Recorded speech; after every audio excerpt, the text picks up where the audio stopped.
भारतीय सेवा का जवान फौजी बॉर्डर से अपनी जीप में बैठकर घर लौट रहा था और अपनी बहन से बातें कर रहा था।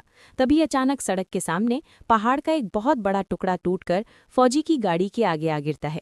फौजी गाड़ी से उतरता है और उस बड़े पत्थर को हटाने की कोशिश करने लगता है।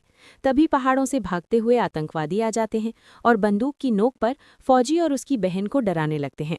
फिर सभी आतंकवादी फौजी को उसकी ही जीप से बांध देते हैं और उसकी बहन को भी जीप से बांध देते हैं। इसके बाद आतंकवादी जीप में आग लगा देते हैं और अपने अपने घोड़ों पर बैठकर वहां से चले जाते हैं।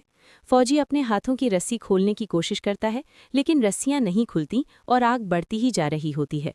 फौजी की बहन जोर जोर से चिल्ला रही थी और अपने भैया से मदद की पुकार कर रही थी। तभी फौजी अपनी पूरी ताकत लगा देता है और रस्सियां तोड़ देता है। फिर वो अपनी बहन के हाथों की रस्सी खोलता है और दोनों जीप से बहुत दूर चले जाते हैं। तभी जीप में जोरदार धमाका होता है। इसके बाद फौजी अपनी बहन को सुरक्षित घर छोड़ आता है और फिर घोड़े पर बैठकर उन आतंकवादियों का पीछा करने लगता है। उधर आतंकवादी भी अपने अपने घोड़ों को बहुत तेज दौड़ा रहे होते हैं। तभी फौजी अपनी गन निकालता है और घोड़ों पर बैठे आतंकवादियों पर फायरिंग शुरू कर देता है। आतंकवादी भी घोड़े पर से ही फौजी पर फायरिंग करने लगते हैं। फिर फौजी अपनी बॉर्डर वाली फायरिंग करता है और एक एक करके सभी आतंकवादियों को मारकर घोड़ों से नीचे गिरा देता है। इस तरह फौजी अपनी बहन को सुरक्षित बचा लेता है और अपने देश की रक्षा करता है। फिर भी आप लोगों ने उस जवान फौजी के लिए एक लाइक और सब्सक्राइब तक नहीं किया।